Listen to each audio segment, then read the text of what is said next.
Hello and welcome back to the channel. तो आज का जो हमारा टॉपिक है वो है चार्टर एक्ट 1813। ठीक है ना। अब ये चार्टर एक्ट 1813 आया कहाँ से, ये तो आपको लास्ट वीडियोस में पता चल गया होगा। अब अगर नहीं आपको पता तो मैं फिर भी एक क्विक रिकैप करता हूँ कि चार्टर एक्ट 1813 आया कहाँ से। तो हमने बात की थी अबाउट रेगुलेटिंग एक्ट ऑफ 1773। उसके बाद क्या होने वाला था, 20 सालों के बाद ब्रिटिश गवर्नमेंट एक चार्टर प्रोवाइड करती ईस्ट इंडिया कंपनी को, जो कि इसको रेगुलेट करती है। 1773 के बाद अगर आप 20 साल ऐड करेंगे तो वो कितना बन जाएगा, 1793।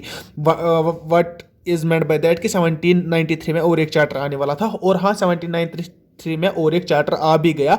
अब वो हमने क्यों नहीं पढ़ा, हमने सीधे 1773 से 1813 वाला क्यों पढ़ा, क्योंकि इसके बाद जो 20 ईयर्स ऐड हम करेंगे उसके बाद आएगा 1813 का चार्टर, जो कि आज हमारा टॉपिक है। लेकिन मसला इधर है, ये 1793 वाला चार्टर जो आया था ये क्यों नहीं हम पढ़ रहे, क्योंकि इसमें कोई खास मतलब एग्जाम परस्पेक्टिव के लिहाज से उसमें कोई खास पॉइंट है ही नहीं। क्यों नहीं है, क्योंकि हमने पहले ही पढ़ा कि पिट्स इंडिया एक्ट आया था, हमने पढ़ा था सेटलमेंट एक्ट आया था, तो वो सारे एक्ट्स आ गए थे। तो फिर इसमें कोई मेन प्रोविजन ऐसा नहीं था कि जो हम यहाँ पे डिस्कस करेंगे। ठीक है, तो ये एलिमिनेट ही किया जाता है, 93 वाला एलिमिनेट किया जाता है। अब आप खुद 20 ईयर्स और ऐड कीजिए तो हम आते हैं अपने चार्टर एक्ट 1813 पे, जो कि आज हमारा टॉपिक है। तो हम स्टार्ट करते हैं इसके प्रोविजन चार्टर एक्ट के। अगर आपको ये स्टोरी समझ नहीं आ रही कि ये 20 साल हमने कैसे ऐड किए, तो प्लीज आप पहले लास्ट वाली वीडियोस देखिए, स्टार्ट से शुरू करें, बेसिक्स आपका क्लियर होना चाहिए। ठीक है, तो हम इसके प्रोविजन स्टार्ट करते हैं हमारे चार्टर एक्ट 1813 के।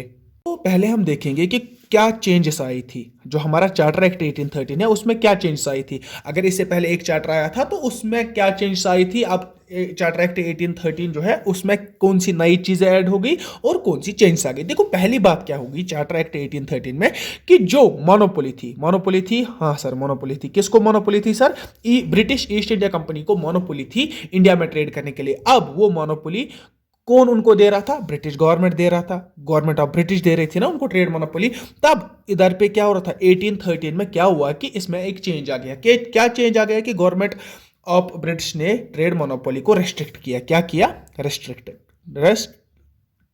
ठीक है, ये बात याद रखिएगा, रेस्ट्रिक्ट किया। ठीक है, एंड नहीं किया, टर्मिनेट किया नहीं किया, मोनोपोली अभी भी चल रही है, खाली रेस्ट्रिक्ट किया। रेस्ट्रिक्ट क्या मतलब, क्या है कि उसको कुछ हदों में रख दिया। किन हदों में रख दिया कि अब ब्रिटिश गवर्नमेंट ने ईस्ट इंडिया कंपनी को बोला कि अब तुम लोग एक काम करो, तुम खाली ट्रेड करो चाइना के साथ और टी ट्रेड करो। किस तक, कहां तक रेस्ट्रिक्ट की गई, एक तो अलो किया गया खाली टी ट्रेड और ट्रेड विथ चाइना, ये इंपॉर्टेंट है, trade with China with, I don't know, इसी तरह लिखते हैं। देखो देखो फिर से समझते हैं। जो monopoly British east India company के पास थी वो चेंज हो गई। चेंज कैसे हो गई, जो monopoly British east India company के पास थी वो देती थी ब्रिटिश गवर्नमेंट उनको। अब जब ये ब्रिटिश गवर्नमेंट उनको ट्रेड मोनोपोली दी थी, ब्रिटिश गवर्नमेंट ने चार्टर एक्ट 1813 लाया। उसमें लिखा गया था कि जो आपको मोनोपोली मिल रही है, जो आपको बिना कंपटीशन के ट्रेड आप कर रहे हो इंडिया में, उसमें अब चेंज आएगा। चेंज क्या आएगा कि अब आप खाली ट्री ट्रेड करोगे, एक तो आप खाली ट्री ट्रेड करोगे, ठीक है ना, और ट्रेड विथ चाइना होगा वो, क्योंकि वो भी ईस्टर्न कंट्रीज में आता था। तो ये दोनों पे खाली ट्रेड कर सकते थे हमारी ब्रिटिश ईस्ट इंडिया कंपनी। अब मसला ये है कि ये रेस्ट्रिक्ट क्यों की गई। जो ब्रिटिश ईस्ट इंडिया कंपनी के पास ट्रेड मोनोपोली थी, वो क्या जरूरत पड़ी रेस्ट करने की। इसका रीज़न ये है कि जो उस टाइम पे जो ब्रिटिश में था ना, ब्रिटिश में क्या रहा था, अगर हम ब्रिटिश जाएंगे उस टाइम, ब्रिटेन में क्या हो रहा था कि वहाँ पे इंडस्ट्रियल रेवोल्यूशन स्टार्ट हो गया था। ठीक है, क्या हो गया था, इंडस्ट्रियल रेवोल्यूशन स्टार्ट हो गया। अब जब इंडस्ट्रियल रेवोल्यूशन स्टार्ट हो गया तो क्या बनने लगे, बिल्डिंग्स बनने लगे, ठीक है ना, नए नए मटेरियल्स, कपड़े, जो भी चीज़ें हैं वो सारी चीज़ें बनने लगी, ठीक है ना। अब इससे क्या हुआ कि देखो, अब जो ब्रिटिश है ना, ब्रिटिश किसके साथ ट्रेड लिंक था, एक तो यूरोप के साथ ट्रेड करता था ब्रिटिश, एक तो यूरोप के साथ ट्रेड करता था, दूसरा इंडिया के साथ करता था। इंडिया में कौन ट्रेड करता था, ईस्ट इंडिया कंपनी। ब्रिटिश की ईस्ट इंडिया कंपनी कहाँ पे ट्रेड कर रही थी, इंडिया में। और जो ब्रिटिश, वहाँ से इंडस्ट्रियल रेवोल्यूशन आ गया था, तो जब वहाँ पे जो मतलब गुड्स एंड प्रोडक्ट्स बनाए जा रहे थे अब इंडस्ट्रीज के थ्रू, वो कहाँ, उनका ट्रेड कहाँ किया जा रहा था, यूरोप में। लेकिन क्या हुआ, मसला इधर पे इस तरह हुआ कि यूरोप में नेपोलियन आ गया था, नेपोलियन यूरोप को इन्वेड कर रहा था। अब नेपोलियन जब यूरोप को इन्वेड कर रहा था, तो नेपोलियन ने एक ऑर्डर पास किया कि जो नेपोलियन है ना, वो यूरोपियन कंट्रीज को इन्वेड कर रहा था, ठीक है। ये समझिए नेपोलियन एक बंदा है, वो यूरोपियन कंट्रीज को इन्वेड कर रहा है। अब यूरोप पे किसका कंट्रोल है? नेपोलियन का। नेपोलियन ने एक ऑर्डर दिया कि हम ब्रिटिश के साथ ट्रेड नहीं करेंगे, ठीक है ना, हम ब्रिटिश के साथ कोई भी ट्रेड नहीं करेंगे, ना हम इंपोर्ट करेंगे ना हम एक्सपोर्ट करेंगे। अब ब्रिटिश में तो इंडस्ट्रियल रेवोल्यूशन चल रहा, वहां तो गुड्स एंड प्रोडक्ट्स बन रहे हैं, बड़ी मात्रा में बन रहे हैं, लेकिन अब उनकी ट्रेड लिंक्स खत्म हो गई। किसके साथ? यूरोप के साथ। यूरोप के साथ क्यों खत्म हो गई sir? Because of Napoleon. I hope आपको समझ आ गया, ठीक है। अब क्या मसला हुआ? अब जब यहां पे जो ये काम कर रहे थे लोग, ये गए ब्रिटिश गवर्नमेंट के पास, उन्होंने बोला कि इस तरह हमारी ट्रेड लिंक्स यूरोप के साथ खत्म हो गई, तो आप प्लीज वो जो मोनोपोली ट्रेड यहां पे इंडिया के साथ रखी है ईस्ट इंडिया कंपनी को, वो उसमें हमें भी अलाउ कीजिए। तो उधर पे क्या होता है कि ब्रिटिश गवर्नमेंट उनको भी अलाउ करती है इंडिया में ट्रेड करने के लिए, ठीक है ना। और यही वो टाइम पीरियड रहता है, याद रखिएगा 1813 की बात चल रही है, यही वो टाइम पीरियड रहता है जब ब्रिटिशर्स, जो इंडस्ट्रियल रिवोल्यूशन उधर पे आया था, जो उधर पे गुड्स बने थे, जो उधर पे कपड़े बने थे, या कोई भी एक चीज बना था, हम कपड़ों की एग्जांपल देंगे। मतलब ब्रिटिश में क्या चल रहा था, ब्रिटेन में क्या चल रहा था, इंडस्ट्रियल रिवोल्यूशन चल रहा था, उधर पे कपड़े बन रहे थे। अब वो कपड़े कहां आने स्टार्ट हो गए? यूरोप के साथ तो ट्रेड लिंक्स खत्म हो गए, अब वो कपड़े स्टार्ट आना हो गए कहां पे? इंडिया में, हमारे इंडिया में। अब क्या हुआ इंडिया में? उसकी वजह से क्या हो गया? इंडस्ट्रियल एक्सप्लॉइटेशन हो गया। ये याद रखिएगा, इंडस्ट्रियल एक्सप्लॉइटेशन। इकोनॉमिक्स में भी आप देखेंगे कि इंडस्ट्रियल एक्सप्लॉइटेशन क्यों हुआ था, क्योंकि जो हैंडलूम्स इधर पे थे ना, तब इंडिया में क्या था? इंडिया में क्या था जब ब्रिटेन में इंडस्ट्रियल रिवोल्यूशन चल रहा था, इंडिया में क्या था तब? इंडिया में उस टाइम पे हैंडलूम इंडस्ट्री थी, सबसे बड़ी जो इंडस्ट्री थी वो थी हैंडलूम इंडस्ट्री। यहां पे हाथों से कपड़े बनाए जा रहे थे, लेकिन वहां पे जब फिनिश्ड गुड्स आ गए यहां से ही मशीन मेड, वो भी कम कॉस्ट पे, कपड़े तो मिल रहे थे कम कॉस्ट पे, जो हैंडलूम्स इधर पे थे ना इंडिया के, जो हाथों से कपड़े बनाए जा रहे थे, तो उनकी कीमत, उनकी वैल्यू कम हो गई, और जो वहां से फिनिश्ड गुड्स आ गए उनकी वैल्यू बढ़ गई, जिसकी वजह से क्या हो गया कि उनकी डिमांड ज्यादा हो गई, यहां से जो हमारी हैंडलूम इंडस्ट्री है वो एक्सप्लॉइट होना स्टार्ट हो गई। तो 1813 में क्या हो गया कि इंडस्ट्रियल एक्सप्लॉइटेशन हो गया इंडिया में। क्यों? क्योंकि जो trade monopoly east India company को दी हुई थी वो रेस्ट्रिक्ट की गई। अब जब रेस्ट्रिक्ट की गई तो बाकी लोग भी आ गए ट्रेड करने के लिए ब्रिटिश से। अब ईस्ट इंडिया के कंपनी के बगैर भी और लोग आए ट्रेड करने के लिए, और उन्होंने जब वो फिनिश्ड गुड्स लाए, मशीन मेड गुड्स लाए इंडिया में, तो उसकी वजह से इंडिया में इंडस्ट्रियल एक्सप्लॉइटेशन हो गया। अब ये सारी चीजें तो आपको मैं बस एक स्टोरी बता रहा था, याद क्या रखना है इसमें? पॉइंट ये है कि मोनोपोली ऑफ ट्रेड रेस्ट्रिक्ट हो गई थी। खाली ट्रेड और ट्रेड विद चाइना कर सकती थी। कौन कर सकती थी? East India company. ये बात याद रखना। जो चार्टर एक्ट है ना, चार्टर एक्ट हमेशा किस पे अप्लाई होगा? ईस्ट इंडिया कंपनी पे। ये बात हमेशा याद रखना कि चार्टर एक्ट हमेशा अप्लाई होगा ईस्ट इंडिया कंपनी के। ये चार्टर एक्ट बनाया ही जाता था, ये सारे जो चार्टर एक्ट 2-4 है, ये सारे ही बनाए जाते थे ईस्ट इंडिया कंपनी के कामों को रेगुलेट करने के लिए। तो इधर पे क्या रेगुलेशन आ गया कि मोनोपोली उनकी रेस्ट्रिक्ट हो गई। तो आई होप कि आपको पहला पॉइंट अच्छे से समझ आ गया होगा। हम स्टार्ट करते हैं अपना दूसरा पॉइंट, जो कि हमारे हम पढ़ रहे हैं अभी चार्टर एक्ट 1833। पहला पॉइंट तो हमने अच्छे से क्लियर किया। अब हम दूसरे पॉइंट के बारे में यहाँ पे डिस्कस करेंगे। देखो चार्टर एक्ट 1833 में क्या हो गया कि देखो चार्टर एक्ट जो 1833 है उसने सेपरेट किया रेवेन्यू सिस्टम को। अब रेवेन्यू सिस्टम क्या है? उसने सेपरेट किया रेवेन्यू सिस्टम को। इधर पे मैं लिखूंगा सेपरेटेड रेवेन्यू सिस्टम। अब ये हम समझेंगे रेवेन्यू क्या है। रेवेन्यू क्या है? रेवेन्यू मतलब हम कमाते कहाँ से। अगर मैं कोई काम कर रहा हूँ, मेरा रेवेन्यू क्या है कि मेरे पास एक ज़मीन है, उसमें मेरी फसल बनती है, मैं उससे पैसे लेता हूँ, वो मेरा रेवेन्यू है। दूसरा मेरा इस तरह है कि मेरा एक बच्चा है, वो कहीं पे काम कर रहा है, वो वहाँ से पैसे ला रहा है, तो वो मेरा रेवेन्यू है। रेवेन्यू मतलब कहाँ से मेरा पैसा जमा हो रहा है। अब ईस्ट इंडिया कंपनी जो है उसका रेवेन्यू कहाँ कहाँ से आ रहा था, ये समझने वाली बात है। इधर पे ईस्ट इंडिया कंपनी का रेवेन्यू आ रहा था, एक तो ईस्ट इंडिया कंपनी क्या थी? Trading company. उसके बाद ये पॉलिटिकल बॉडी भी बन गई, ठीक है ना, पॉलिटिकल अफेयर्स में भी इंटरफेयर करना स्टार्ट कर गई ईस्ट इंडिया कंपनी। पहले हम देखेंगे इसका पहला मेन काम क्या था। कमर्शियल बॉडी थी। कमर्शियल बॉडी क्या मतलब? ये बस एक ट्रेडिंग कंपनी थी, ट्रेड कर रही थी। अब जब ये ट्रेड कर रही थी, उधर से रेवेन्यू जनरेट हो रहा था। मैं बोलूंगा रेवेन्यू जनरेटेड फ्रॉम ट्रेड, उसको मैं नाम दूंगा। ये जो रेवेन्यू जनरेट होगा ट्रेड से, उसको मैं नाम दूंगा कमर्शियल रेवेन्यू, ठीक है, कमर्शियल रेवेन्यू। अब ब्रिटिश के पास एक तो कमर्शियल रेवेन्यू था, ए पार्ट। दूसरा कौन सा रेवेन्यू था? देखो ब्रिटिश, मैंने कल आपको बताया था कि ब्रिटिश ईस्ट इंडिया कंपनी को after battle of boxer and battle of Plassey, British east India company को क्या मिले थे? उनको दीवानी राइट्स मिले थे। दीवानी राइट्स क्या होते हैं? Tax collection rights. कहां से टैक्स कलेक्शन राइट्स मिले थे?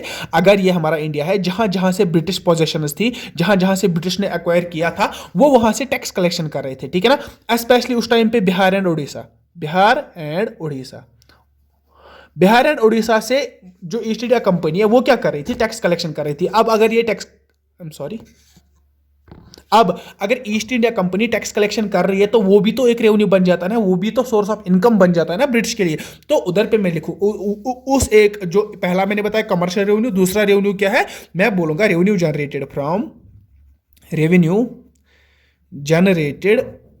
From British possessions in India. ठीक है, अब कहां कहां से ईस्ट इंडिया कंपनी को रेवेन्यू आ रहा था, एक तो कमर्शियल ट्रेड से आ रहा था जिसको मैंने कमर्शियल रेवेन्यू बोला, दूसरा आ रहा था revenue generated from British position in India. अब इधर पे चेंज क्या हुआ, इधर पे चेंज इस तरह हुआ कि ये जो रेवेन्यू पहले हुआ करता था ना ब्रिटिश ईस्ट इंडिया कंपनी का, ब्रिटिश ईस्ट इंडिया कंपनी का रेवेन्यू हुआ करता था, ये सारा एक ही जगह हुआ करता था। इधर ही पे हमारा कमर्शियल रेवेन्यू भी हुआ करता था, इधर ही पे रेवेन्यू जनरेटेड फ्रॉम पोजेशंस भी हुआ करता था। सारा रेवेन्यू मतलब क्या, मतलब इसका सारा पैसा एक ही तिजोरी में था, इस तरह आप समझे, तिजोरी एक ही थी। ब्रिटिश ईस्ट इंडिया कंपनी के पास एक ही तिजोरी थी, ये मान के चलो एक तिजोरी है, यही एक तिजोरी थी ब्रिटिश ईस्ट इंडिया कंपनी के पास जहां पे वो सारा रेवेन्यू रखते थे। कौन कौन सा रेवेन्यू, कमर्शियल रेवेन्यू और revenue generated from British possessions.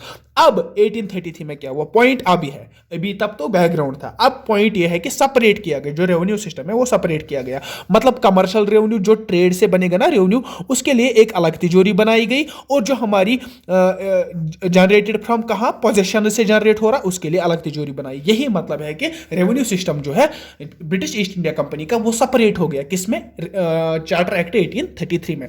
One more point, तीसरा पॉइंट क्या हो गया, तीसरा पॉइंट मैंडेटरी बन गया ईस्ट इंडिया कंपनी के लिए, मैंडेटरी बन गया कि वो इंडियन लोगों की एजुकेशन पे कुछ पैसे स्पेंड करे, around 1 lakh, okay 1 lakh per year, ठीक है ना, 1 lakh per year, 1 lakh per year east India company को स्पेंड करना था। कहां पे, इंडियंस पे। इंडियंस कहां पे, इंडियंस के खाने पीने पे नहीं, इंडियंस के एजुकेशन पे, ठीक है ना। तीसरा पॉइंट है चार्टर एक्ट 1833 का, ये चेंज नहीं हुआ, ये प्लस हुआ, ये वो दो पॉइंट्स चेंज हो गए, अब ये पॉइंट प्लस हो गया 1833 में। प्लस क्या हो गया कि अब ब्रिटिश गवर्नमेंट ने ब्रिटिश ईस्ट इंडिया कंपनी को बोला कि भाई अब तुम लोग तो उधर पे सारा काम कर रहे हो, अब तो टैक्स भी तुम ही ले रहे हो, अब तुम लोग एक काम करो, अब पर ईयर 1 लाख आप स्पेंड करोगे हिंदुस्तान के जो लोग हैं, हिंदुस्तान के जो स्टूडेंट्स हैं, उनके एजुकेशन पे, उनके वहां पे स्कूल्स बनाओ, वहां पे एजुकेशन प्रोवाइड करो, वहां पे अच्छी अच्छी क्वालिटी के टीचर्स लाओ, वो सारी चीजें किसमें आएंगी, इसमें 1 लाख पर ईयर, ठीक है ना। 1 लाख पर ईयर मैंडेटरी बनाया गया ईस्ट इंडिया कंपनी के लिए कि वो एजुकेशन पे खर्च करे, वो स्पेंड करे इंडिया के एजुकेशन पे, ठीक है ना। और एक पॉइंट है जो कि हमारे चार्टर एक्ट 1833 में, वो ये है कि रुको मैं इधर पे अगर आप नोट्स बना रहे तो साथ साथ बनाए, तो जो फोर्थ पॉइंट है and the last point in charter act 1833 is that कि जो चार्टर एक्ट 1833 है, इसमें परमिशन मिल गया क्रिश्चियन मिशनरीज को टू कम टू इंडिया। अब क्रिश्चियन मिशनरीज क्या है, क्रिश्चियन मिशनरीज, अब क्रिश्चियन मिशनरीज को परमिशन मिल गया इंडिया में एंटर करने के लिए, ठीक है। अभी तक क्या हो रहा था, अभी तक ऐसा हो रहा था, अगर ये इंडिया है, यहाँ पे हिंदूज है ना, हिंदू है, मुस्लिम है, यही दो रिलीजन्स है, ठीक है ना। अब अब यही दो रिलीजन्स है ना, अगर कोई और रिलीजन वाला आता, लाइक कोई मतलब आप कोई ऐसा रिलीजन देखो जो हिंदुस्तान में था ही नहीं उस टाइम पे, लाइक क्रिश्चियनिटी ही मान के चलो, या कोई और रिलीजन, मैं तो खुद बहुत ज्यादा रिलीजन जानता नहीं, वरना मैं इधर पे और कोई भी एग्जांपल देता। इधर क्रिश्चियन मिशनरी से मतलब क्रिश्चियनिटी ही नहीं है, और कोई रिलीजन, ठीक है ना। अब और कोई रिलीजन अगर इंडिया में आता, उसको एक्सेप्ट नहीं किया जाता, अलाउ नहीं किया जाता था इनको, मतलब अपना धर्म जो है ना, अगर मैं एक आई एम ए मुस्लिम, ठीक है ना, मैं मुस्लिम हूं, अगर मुझे कहीं पे अपना मतलब मजहब मेरा इस्लाम है, मुझे कहीं पे इस्लाम स्प्रेड करना है, तो मुझे पहले वहां जाना है ना, उस लोकेलिटी में मुझे जाना है। अब अगर मुझे वहां परमिशन ही नहीं देंगे एंटर करने के लिए, तो मैं स्प्रेड नहीं कर सकता। ऑब्वियसली वही बात थी क्रिश्चियन मिशनरीज के साथ। क्रिश्चियन मिशनरीज वो लोग होते हैं, वो ऑर्गेनाइजेशंस होती है जो कि धर्म फैलाते हैं, जो कि अपना रिलीजन फैलाते हैं। लेकिन जो क्रिश्चियन मिशनरीज बिफोर 1833 की अगर मैं बात करूं, उनको अलाउ नहीं किया जाता था इंडिया में, ठीक है ना। तो लेकिन चार्टर एक्ट 1833 के बाद क्या हुआ कि क्रिश्चियन मिशनरीज को अलाउ कर दिया गया इंडिया में, ठीक है ना। अब तो क्या हुआ इससे, अब देखो, अब चार्टर एक्ट 1833 में अगर मैं लास्ट में एक वन वर्ड सब्स्टिट्यूशन जैसे बोलते हैं ना, उस तरह मैं एग्जाम बताऊं कि ये क्या था। चार्टर एक्ट 1833 एक बहुत ही इंपॉर्टेंस रखता है, किस लिहाज से, एक तो यहां पे ब्रिटिशर्स की मतलब तादाद पॉपुलेशन बढ़ गई, ठीक है। इंडिया में ब्रिटिशर्स की पॉपुलेशन बढ़ गई। सर कैसे बढ़ गई? क्योंकि बहुत ज़्यादा ब्रिटिशर्स आ गए अब ट्रेड करने के लिए। पहले ईस्ट इंडिया कंपनी आती थी, अब बहुत ज़्यादा ब्रिटिशर्स आ गए ट्रेड करने के लिए। तो दूसरा पॉइंट क्या हो गया कि वो यहाँ से रिलीजियस मैटर्स में भी इंटरफेयर करना स्टार्ट कर गया। कौन? ब्रिटिश गवर्नमेंट इंडिया के रिलीजियस मैटर्स में भी इंटरफेयर करना स्टार्ट कर गया। ये 2 पॉइंट्स आप याद रखिएगा, ये बोनस पॉइंट्स है। बाकी ये जो 4 पॉइंट्स है, क्वेश्चन तो डेफिनेटली अगर इसमें से आएगा तो इन्हीं 4 पॉइंट्स में से आ सकता है और कहीं जा ही नहीं सकता examiner. Thanks for watching this video. अगर आपको वीडियो अच्छी लगी होगी तो वीडियो को लाइक कीजिएगा, शेयर कीजिएगा अपने दोस्तों के साथ और प्लीज चैनल को सब्सक्राइब कीजिएगा। Thanks for watching and good bye.